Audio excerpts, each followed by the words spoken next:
اليوم رحلتنا هزتنا البلاد في مخيلنا الشعبي هي عبارة على صحراء وقصور وجمال ورمال. شبابنا الموجه المرة هذه أصر باش يورينا مدنين بعينيهم هما بتفاصيلها وعاداتها وممارساتها اليومية اللي أغلبها نتيجة ارتباطهم موروثهم وثقافتهم والحضارات اللي تعديت عليها. جولتنا بدات بزيارة جامع سيدي مخلوف وين حكى لنا الشباب على أهم معلم ديني ثقافي تميز به المنطقة. في زاوية سيدي مخلوف لقينا زردة والناس حافلة والفرحة على وجوه العبيد الكل.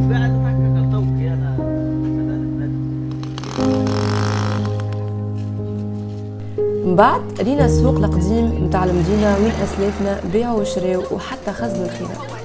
الخير في أراضيها وجبالها ريناه وشفنا ماليه واقفين عليه بنساهم برجالهم وراونا قديش يتلخص حب البلاد في خدمة أرضها وشكر ترابها والإيمان بأنه اللي ما عندوش ماضي يفتخر بيه ويحكي عليه ما عندوش مستقبل.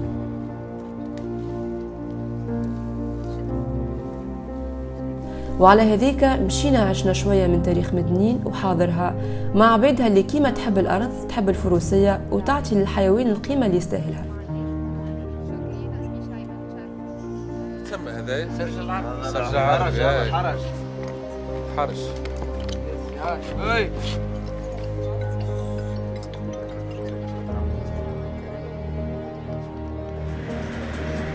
مشينا درنا وحوسنا وغنينا وخرجنا الطفولة اللي فينا وشفنا قدرة شبابنا الموجهة الخارقة على أنه يدور بينا في مدنين كاملة بصحرتها وبحرها وفلاحتها وخيلها وآثارها من بني خداش لسيدي مخلوف المدنين الشمالية وجربة.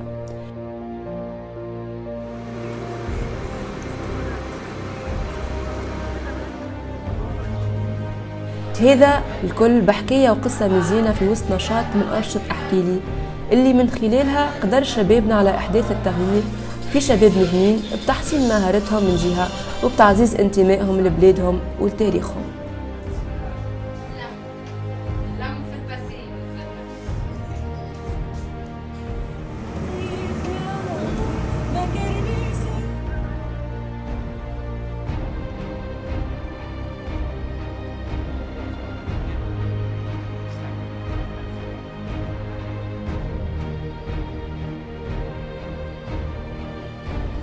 هذا هو باختصار تأثير الشباب الموجه.